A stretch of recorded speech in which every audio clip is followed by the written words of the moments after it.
twese n'umuturage gushimira guhimbaje gahunda zawe zose wazirinze iri jambo ryigisha dutonda gutegurira umukundi izatera kubera impamvu azakugeza iwawe mu izina rya Yesu. Amen.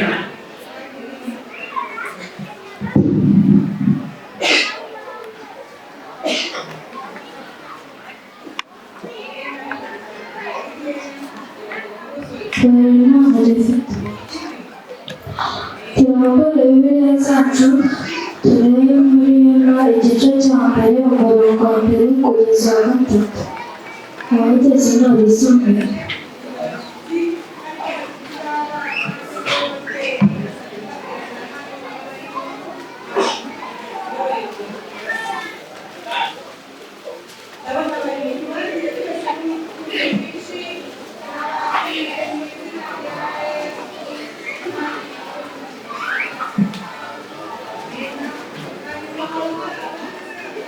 Yohana igice cya mbere umurongo wa mbere kugeza wa gatatu.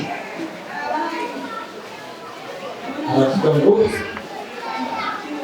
Yohana yaje gutumwa umuyaga ubakurira mu nyanja. Umurongo wa mbere, ijambo ry'Uwiteka ryaje kuri Yohana mwene Amitari riramubwira riti haguruka ujye i Nineve wa murwa munini uwuburire kuko ibyaha byabo birundanije bikagera imbere yanjye.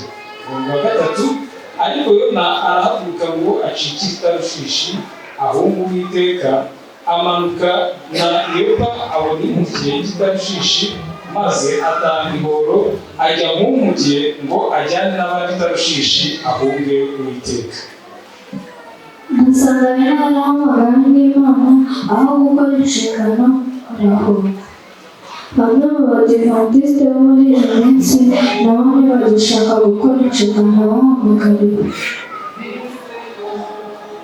Byabaye ngombwa ko Yohana bajugunya mu nyanja kuko ubufindo ari we bwasanze buri guteza umuraba maze urufi runini ruramira.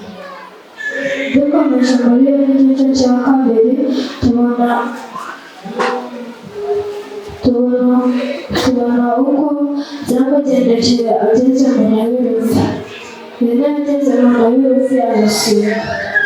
Natwe iyo tugeze mu byago tuba twibuka guseka kandi akadusubiza.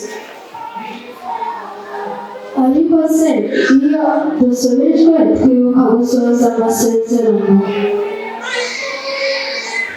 Yohana nyuma yo gusengera mu nda y'urufi, Imana yategetse urufi kuguruka ku nkombe y'i Nineve.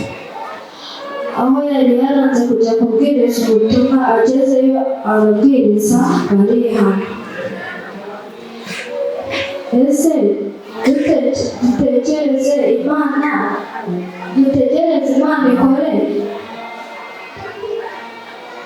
Ese dutegereze Imana idukorere nk'ibyo yakoreye Yohana kugira ngo twemere ko idutuma?